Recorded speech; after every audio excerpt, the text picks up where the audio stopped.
अस्सलामु अलैकुम नाजरीन, जिस वक्त बदहिमन राजा दाहर के साथ ये बातें कर रहा था, उस वक्त सुंदर 6 मुहावजों के साथ नैरून के रास्ते पर जा रहा था। फौजियों और मुसाफिरों के आने जाने का यही रास्ता था जो रेगिस्तान में से गुजरता था। आधे रास्ते में एक सरसब्ज जगह थी जहाँ पानी मिल जाता था। ये 6 मुहाफिज अरब थे।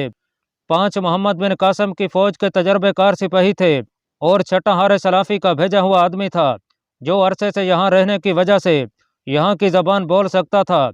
ये मुहाफिज नैरून इस तरह पहुँचे थे कि सुंदर ने एक आदमी मोहम्मद बिन कासिम के पास इस पैगाम के साथ भेजा था कि उसे राजा दाहर की तरफ से जान का खतरा है।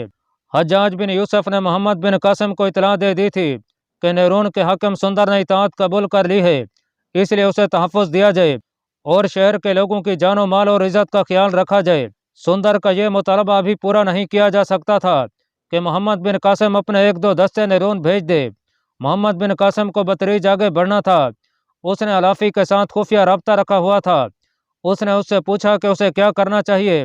नैरून में आपके जासूसों की मौजूदगी ज़रूरी है, अलाफी ने जवाब दिया और अपना एक आदमी भेजा था। उसने कहा था कि मैं जो आदमी भेज रहा हूँ ये आपके जासूसों के साथ नैरून जाएगा। वो नैरून के हाकिम सुंदर से मिलेगा और उसे कहेगा कि वो इन सब को अपने मुहाफिज बनाकर रख लें। सुंदर के साथ मुआहदा हो चुका है, इसलिए वो वैसे ही करेगा जैसे उसे आप कहेंगे। ये जासूस सुंदर पर नज़र भी रखेंगे कि वो धोखा तो नहीं दे रहा। इस तरह ये 6 अरब सुंदर के पास चले गए थे। मोहम्मद बिन कासिम के निज़ाम जासूसी के सरबराह शाबान सकफी ने इन आदमियों को खास हिदायत देकर भेजा था। अरोड़ के राज दरबार से जब सुंदर का बुलावा आया था तो सुंदर को मालूम था कि वहाँ क्या बातें होंगी, लेकिन उसने कोई खतरा महसूस नहीं किया था। वो जुर्रतमंद और बेबाक आदमी था। वो अपने उन मुहावजों को साथ ले जाना चाहता था जो पहले उसके पास थे। वो फौज के आदमी थे जिनमें ज़्यादातर हिंदू थे। अरबी मुहाफिज शाबान सकफी के खास आदमी थे। उन्होंने सुंदर को मशवरा दिया कि वो उन्हें साथ ले चले, और ये उन्होंने ही सोचा था कि उनके चेहरे ढांपे हुए हों ताकि अरोड़ में किसी को शक न हो कि ये अरब हैं। नैरून में उनके मुतालिक मशहूर किया गया था कि ये उन अरबों में से हैं जो अरब से भाग कर आए थे और यहाँ आबाद हो गए थे। सुंदर रात को अरोड़ से नैरून वापसी के सफर पर रवाना हुआ था। रात गुजर गई, सुबह तलू हुई, सूरज सहरा के उफक से उभरा और ऊपर ही ऊपर उड़ता आया। राजा दाहर की आंख खुली तो उसने पहली बात ये पूछी कि बदहिमन आया? नहीं आया महाराज, उसे जवाब मिला। जो ही आए उसे अंदर भेज देना। राजा दाहर ने कहा। बहुत सा वक्त गुजर गया तो राजा दाहर ने पूछा कि बदहिमन नहीं आया? वो नहीं आया महाराज। राजा दाहर ने कहा कि उसे फौरन बुलाया जाए। उसे बुलाने गए तो वो घर में नहीं था। उसे इधर उधर ढूंढने लगे तो पता चला कि वो किले की दीवार पर खड़ा है। बदहिमन दीवार पर खड़ा नैरून की तरफ देख रहा था। नैरून की तरफ से आने वाला रास्ता दूर तक नजर आ रहा था। सहरा की रेत धूप में चमकने लगी थी। बदहिमन की नजरें जो देखने की कोशिश कर रही थीं वो उसे नजर नहीं आ रहा था। वो उन 20 शतुर सवारों को देखने की कोशिश कर रहा था जिन्हें उसने सुंदर और उसके 6 मुहावजों को कत्ल करने के लिए भेजा था। उन्हें अब तक वापस आ जाना चाहिए था, लेकिन जहां तक आंखें देख सकती थीं वो आते नजर नहीं आ रहे थे। उसे बताया गया कि महाराज बुला रहे हैं। वो मायूसी के आलम में किले की दीवार से उतरा और राजा दाहर के पास गया। तुम जानते हो मैं किस खबर का इंतजार कर रहा हूँ? राजा दाहर ने कहा। मैं भी उसी खबर का मुंतजिर हूँ महाराज। बदहिमन ने कहा। मैं उनकी राह देख रहा हूँ। हो सकता है सुंदर रात को कहीं रुका ही ना हो। अगर वो दिन को कहीं रुका और वो और उसके मुहाफिज सो गए तो भी उन्हें साफ कर दिया जाएगा। रात को तो वो कहीं ना कहीं जरूर रुकेगा। वो नैरून नहीं पहुंच सकता महाराज। मेरा ख्याल है वो दूर निकल गए हैं। कल तो वो जरूर आ जाएंगे। वो दिन गुजर गया, रात गुजरी। अगली सुबह तलू हुई तो बदहिमन फिर किले की दीवार पर जा चढ़ा और उसकी नजरें सहरा को खोजने लगी। उसे शुतर सवारों का काफिला वापस आता नजर न आया। राजा दाहर उससे ज्यादा बेचैन था। आखिर वह चौथे रोज दोपहर को वापस आए। कातलों के इस गिरोह का कमांडर बदहिमन के सामने जा खड़ा हो गया। काम कर आए हो? बदहिमन ने पूछा। कमांडर ने सर हिलाकर बताया कि काम नहीं हुआ। क्यों? बदहिमन ने गरज कर पूछा। क्या वजह हुई? तुम सब उन औरतों में मगन हो गए जिन्हें तुम्हारे साथ भेजा गया था। नहीं महाराज, कमांडर ने जवाब दिया। हम तो कहीं सांस लेने को भी नहीं रुके। हम नैरून के करीब से वापस आए हैं। वो हमें कहीं भी नजर नहीं आए। उन्होंने शायद रास्ता बदल लिया था। बदहिमन का मुंह लटक गया। उसने राजा दाहर को बताया कि शिकार हाथ से निकल गया है। शिकार नहीं, राजा दाहर ने कहा, नैरून हाथ से निकल गया है, सांप निकल गया है। पीछे जो लकीर छोड़ गया है उसे मत देखते रहो। सोचना यह है कि नैरून के लोगों को किस तरह सुंदर के खिलाफ किया जाए। लोग अमन चाहते हैं।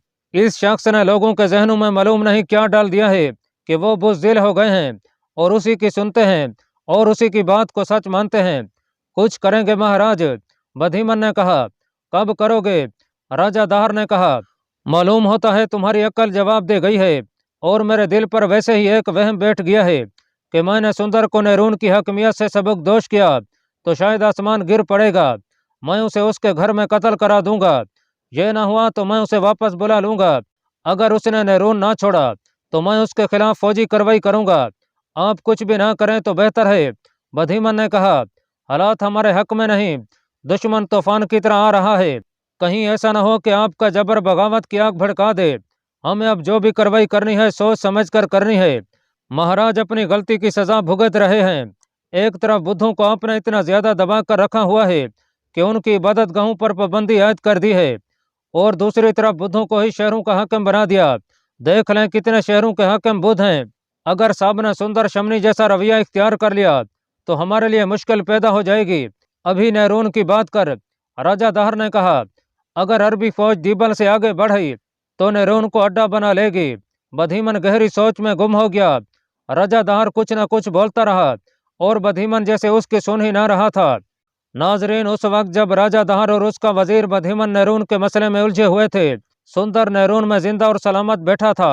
वो कत्ल होने से इस तरह बच गया था कि बधीमन राजा दाहर के मुहाफिज दस्ते के साथ सुंदर को एहतराम और शाही एजाज से रुखसत करने के लिए दूर तक उसके साथ गया था और वहां से बधीमन मुहाफिज दस्ते के साथ वापस आ गया था। जब बधीमन बहुत दूर वापस चला गया और सुंदर अपने 6 मुहावजों के साथ खासा आगे निकल गया तो उसके मुहावजों में से एक जो उम्र में सबसे बड़ा था वो रुक गया और उसने सबको रोक लिया। उसका नाम इब्ने यासर था। वो शाबान सकफी का खास आदमी था। हाकिम नैरून, उसने सुंदर से कहा, आपको महाराजा यहाँ बुलाता रहता होगा। इब्ने यासर ने उस अरब की मार्फत बात की जो मकरान में आबाद था और वो यहाँ की जबान जानता था। हाँ, सुंदर ने जवाब दिया, कभी कभी बुलाता है। यहाँ शहरों के हाकिम खुद भी राजधानी में आते रहते हैं। क्या हर बार ऐसे ही होता है कि आप शाम को यहाँ आए और रात को ही आपको रुखसत कर दिया गया? इब्ने यासर ने पूछा। नहीं, सुंदर ने जवाब दिया, मेरे साथ ये पहली बार हुआ है। जो हाकिम यहाँ आता है उसे 2-3 दिन यहाँ रखा जाता है और उसकी खातिर तवाज़ो की जाती है। क्या आपने खुद कहा था कि अभी वापस जाना चाहते हैं? नहीं, सुंदर ने जवाब दिया, राजा ने खुद ही अपने वजीर से कहा था कि हाकिम नैरून अभी वापस जा रहे हैं। क्या आपको उसी तरह एजाज के साथ हमेशा रुखसत किया जाता है जिस तरह आज किया गया है? नहीं, सुंदर ने जवाब दिया और कुछ हैरान सा होकर बोला, मैं खुद हैरान हूँ कि मुझे इतना एजाज क्यों दिया गया है। इसकी एक वजह तो ये हो सकती है कि राजा मुझे कह रहा है कि मैं आपके लोगों की इताअत तर्क कर दूं। इस मकसद के लिए राजा मेरी खुशामद करना चाहता होगा। आप उसे क्या जवाब दे आए हैं? मैंने साफ कह दिया है कि मैंने जो फैसला किया है उससे नहीं हटूंगा। सुंदर ने जवाब दिया, मैंने उसे यह भी कहा है कि मैं अपने शहर के लोगों और उनकी बीवी बच्चों को अमन व अमान और इज़्ज़त तबरूद देना चाहता हूँ। फिर यह रास्ता बदल दें। इब्ने यासर ने कहा, क्यों? सुंदर ने पूछा, रास्ता क्यों बदल दें? रास्ते में आप पर हमला होगा। इब्ने यासर ने कहा, आपको नैरून तक जिंदा नहीं पहुंचने दिया जाएगा। मेरा ख्याल है कि राजा दाहर ऐसी हरकत नहीं करेगा। सुंदर ने कहा, यह तुम्हारा वहम है हाकिम नैरून। इब्ने यासर ने कहा, हमने आपके मुल्क की धोखाबाजियों और फरेबकारियों के बहुत किस्से सुने हैं, लेकिन आपने अरब की सरजमीन की जहानत और दूर अंदेशी और नज़र की गहराई के किस्से नहीं सुने। जब आप राजा के पास महल के अंदर बैठे हुए थे तो हम बाहर इधर उधर घूमते फिरते रहे थे। एक आदमी को हमने देखा जो लिबास और चाल ढाल से शाही खानदान का आदमी लगता था। पता चला कि वो राजा दाहर का बहुत ही दानिशमंद वजीर है। रात के वक्त आपके रुखसत होने से बहुत पहले मैंने उसे किले के दरवाजे के करीब देखा। ऊँटों का एक काफिला किले से निकला। उस काफिले में कुछ औरतें भी थीं। मैंने देखा कि उसने काफिले वालों के साथ कुछ बातें की थीं। फिर उसने काफिले में से एक आदमी को रोककर उसके कान में कुछ बात की। ऊँट बाहर निकल गए तो ये वजीर भी बाहर चला गया। मैं एक तरफ हो गया।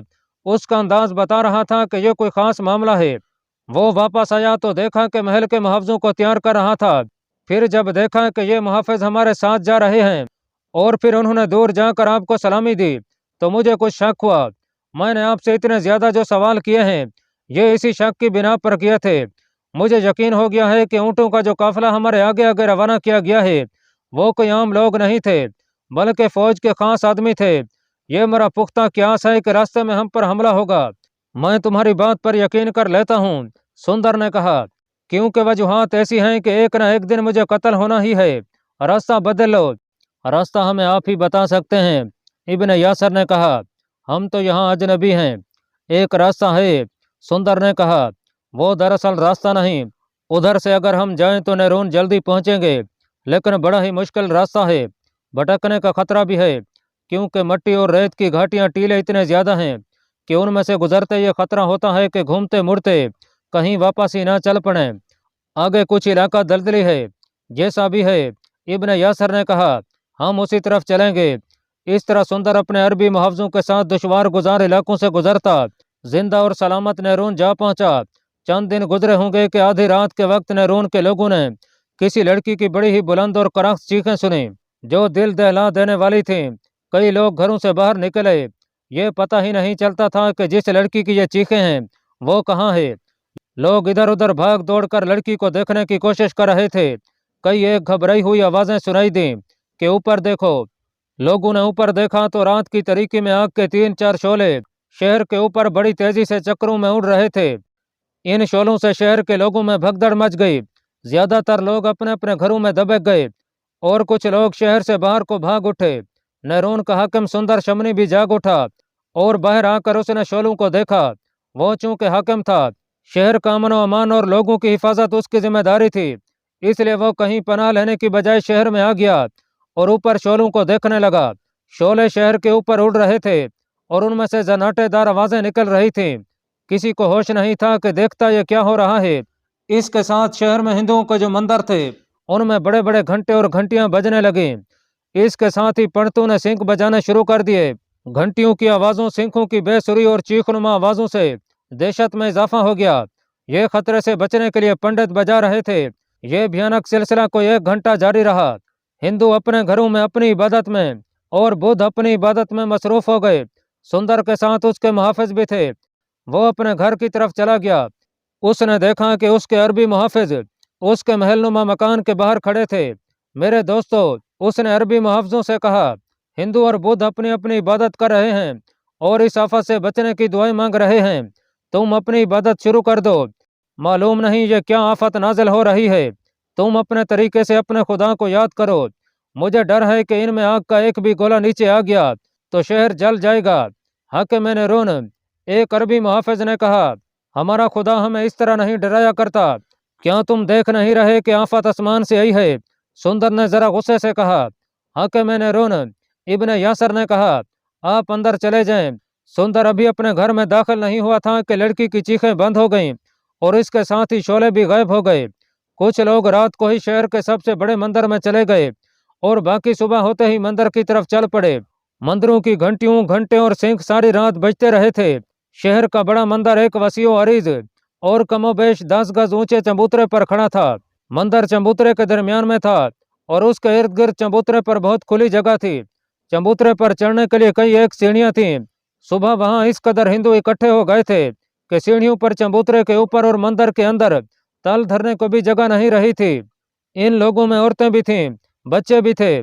مندر کے اندر پنڈت بتوں اور مورتیوں کے آگے ہاتھ جوڑے گڑ گڑا رہے تھے۔ جو لوگ مندر کے اندر نہیں پہنچ سکے تھے وہ باہر ہی ہاتھ جوڑ کر بیٹھ گئے اور بار بار اپنے سروں کو جھکاتے تھے۔ اے لوگو، بڑے پنڈت نے پرارتھنا سے فارغ ہو کر بلند آواز سے کہا، شہر پر بڑی مصیبت آنے والی ہے۔ معلوم ہوتا ہے اس شہر میں ایسے مذہب کے لوگ آ گئے ہیں جنہیں ہمارے دیوتا پسند نہیں کرتے۔ ایک مصیبت سمندر کی طرف سے آ رہی ہے۔ یہ عرب کے مسلمانوں کی فوج ہے۔ اس کا مقابلہ کرنے کے لیے تیار ہو جاؤ۔ اگر تم نے یہ سوچا کہ اس ملیچ فوج کے لیے شہر کے دروازے لڑے بغیر کھول دو گے تو دیوتا اس شہر کو جلا کر راکھ کر دیں گے۔ لوگ خوف زدگی کے عالم میں مندر سے واپس آئے اور تمام دن رات اس آگ کے شعلوں کی باتیں کرتے رہے اور سارے شہر میں خوف و ہراس طاری رہا۔ اگلی رات پھر اسی وقت یعنی آدھی رات کے وقت ایک لڑکی کی چیخیں بلند ہونے لگیں जो गुज़श्ता रात की तरह बड़ी ही करख्त थीं, और इसके साथ ही आग के शोले बगोलों की सूरत में शहर के ऊपर ऊपर चक्कर खाने और उड़ने लगे। लोग गुज़श्ता रात की तरह घरों में दबे गए। मंदिरों में घंटियां घंटे और सिंक बजने लगे। रात खौफो हरास में गुजर गई। सुबह लोग फिर मंदिरों में चले गए। उन हिंदुओं में बुद्ध मत के जो थोड़े से पैरोकार थे, वो अपनी इबादत गाह में गए, और इसके साथ ही सारे शहर में इस किस्म की बातें सुनी सुनाई जाने लगीं कि शहर में कोई नापाक लोग आ गए हैं, और ये भी कि शहर के हाकिम ने मुसलमानों के खिलाफ ना लड़ने का जो फैसला किया है, ये गलत मालूम होता है, और देवता सबको खबरदार कर रहे हैं। अगली रात आई। लोग गहरी नींद सोए हुए थे कि ये चीखें फिर उभरने लगीं। ऐसा लगता था जैसे चीखने वाली कोई एक ही है, और वह हवा में उड़ रही है। इस रात हवा में फिर वही आग के बगोले उड़ने लगे, और इसके साथ ही कई जगहों से जमीन से आग फवारों की तरह निकलने लगी। ये सिलसिला रोजमर्रा की तरह कोई 1 घंटा जारी रहा। अगले रोज बड़े मंदिर का पंडित 2 पंडितों को साथ लेकर सुंदर शमनी के यहाँ गया। महाराज, बड़े पंडित ने सुंदर से कहा, हम 3 रात सोए नहीं हैं। हमने 2 तजर्बेकार नजूमियों और ज्योतिषियों को बुलाया है। उन्होंने अपना हिसाब व किताब किया है, और हमने अपने तरीके से मालूम किया है कि यह क्या हो रहा है। वो और हम इस नतीजे पर पहुंचे हैं कि ये हमारे देवताओं का इशारा है कि हम इस शहर की हिफाजत में अपनी जान लड़ा दें। हमें ये इशारा भी मिला है कि इस शहर की जमीन में महर्षियों और महंतों की हड्डियों की राख दफन है। हमने सुना है कि आपने ये शहर एक कच्चे और गलत मजहब के लोगों के हवाले करने का फैसला कर लिया है। आपका मजहब मालूम नहीं क्या कहता है। अगर आप गौर करें तो आपका मजहब भी इजाज़त नहीं देगा कि किसी ऐसे मजहब के लोगों को इस शहर में आने दिया जाए जो मजहब हमारे मजहबों के बिल्कुल उलट है। नजूमी और ज्योतिषी कहते हैं कि हाकिम अपने फैसले पर उड़ा रहा तो इस शहर को तबाही से कोई भी नहीं बचा सकेगा। महाराज, लोगों पर रहम करें। कई लोग शहर छोड़कर कहीं और चले जाने की तैयारियां कर रहे हैं। मुझे सोचने दो। सुंदर शमनी ने दबी दबी जबान से कहा, जरा सोचने दो। पंडितों के जाने के बाद सुंदर ने इब्ने यासर को बुलाया और उसे बताया कि पंडित उसे क्या बता गए हैं और वह क्या सोच रहा है। मैं अगर तुम लोगों से कहूं कि तुम सब यहाँ से चले जाओ तो तुम क्या करोगे? सुंदर ने इब्ने यासर से पूछा। मैंने अभी कोई फैसला तो नहीं किया, लेकिन मुझे शहर के लोगों का ख्याल आता है। मैंने तुम्हारे सलार की इताअत इन्हीं लोगों को अमन अमान में रखने के लिए कबूल की है, और दूसरी वजह यह है कि मेरा मजहब लड़ने की इजाज़त नहीं देता। अब लोगों पर यह जो आफत आ पड़ी है, आप सिर्फ 3 दिन इंतजार करें। इब्ने यासर ने कहा, मुझे उम्मीद है कि इस आफत को हम ख़त्म कर देंगे। तुम इसे किस तरह ख़त्म कर सकते हो? सुंदर ने कहा, तुम उस ताकत का मुकाबला किस तरह कर सकते हो जो किसी को नजर ही नहीं आती? सिर्फ 3 दिन हक़ में नेरून। इब्ने यासर ने कहा। इब्ने यासर के जिम्मे यह काम था कि वो सुंदर और मोहम्मद बिन कासिम के दरमियान राब्ते का काम करे। वो उसी वक्त खाने पीने का कुछ सामान लेकर रवाना हो गया।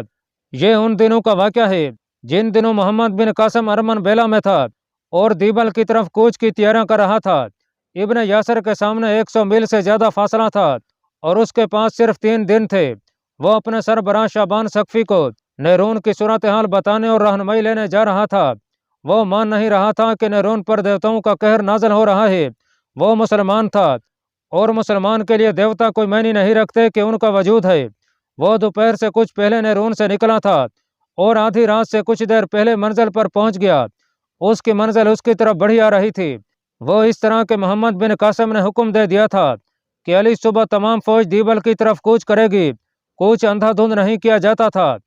कुछ आदमी मुसाफरों के बहरूप में आगे भेज दिए जाते थे जो आगे के तमाम इलाके को देखते जाते थे। ये दुश्मन का इलाका था और मोहम्मद बिन कासिम 2 किले फतह करके तीसरे किले की तरफ पेशकदमी कर रहा था। यह तवक्को नहीं रखी जा सकती थी कि दुश्मन की फौज कलों में दबकी बैठी होगी। तवक्को यह थी कि राजा दाहर के दस्ते घात में होंगे और शब खून भी मारेंगे। इन खतरों के पेश नज़र मोहम्मद बिन कासिम की फौज के कुछ आदमी रात को ही आगे दीबल की तरफ चले गए थे।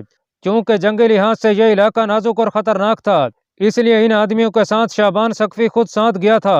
यह पार्टी अरमन बेला से कई मील दूर आ गई थी। उन्हें एक घोड़े के टाँप सुनाई दिए। शाबान सख्फी ने अपने आदमियों को रास्ते से हटाकर बिठा दिया और अपनी तरफ बढ़ते हुए घोड़े का इंतजार करने लगा। घोड़ा तेज रफ्तार से आ रहा था। जब करीब आया तो शाबान सख्फी ने रास्ते में आकर उसे रोक लिया और फौरन ही दूसरे आदमियों ने उठकर उसे घेरे में ले लिया। कौन हो? शाबान सख्फी ने पूछा। कहाँ जा रहे हो? शाबान सख्फी ने अरबी में बात की थी। उसके साथ मकरान का रहने वाला एक आदमी था जो अरबी बोलता और समझता था। उसने सिंधी जबान में शाबान सख्फी का सवाल दोहराया। मैं इब्न यासर हूँ। वो घोड़े से कूद आया। मैंने अपने उस्ताद की आवाज़ पहचान ली थी। आप यहाँ कैसे पहुँचे? फजर की नमाज के फौरन बाद दीबल की तरफ पेशकदमी हो रही है। शाबान सक्फी ने कहा, तुम जानते हो हम आगे क्यों जा रहे हैं? हरावल दस्ते चल पड़े होंगे। तुम कैसे आए? कोई खास खबर है? इब्न यासर ने अपने शोबे के सरबराह शाबान सक्फी को बताया कि नेरून में क्या हो रहा है, और यह भी बताया कि सुंदर को राजा दहर ने बुलाया और उस पर जोर दिया था कि वो इताअत कबूल करने वाला मुआहदा तोड़ दे, लेकिन वो इनकार कर आया है। मैं अब ये पूछने आया हूँ कि नेरून में जो पुरअसरार आग शहर के ऊपर घूमती है, ये क्या हो सकता है? इब्न यासर ने पूछा, और हमें क्या करना चाहिए? अगर हमने 1-2 दिन और कुछ ना किया तो नेरून हमारे हाथ से निकल जाएगा। आओ इब्न यासर। शाबान सक्फी ने उसे रास्ते से हटाकर बिठा लिया और बोला, मैं तुम्हें बताता हूँ आग के ये गोले कहाँ से आते हैं। अल्लाह पाक कमी बेशी माफ फरमाए। अल्लाह आपका हामी और नासिर हो। आमीन।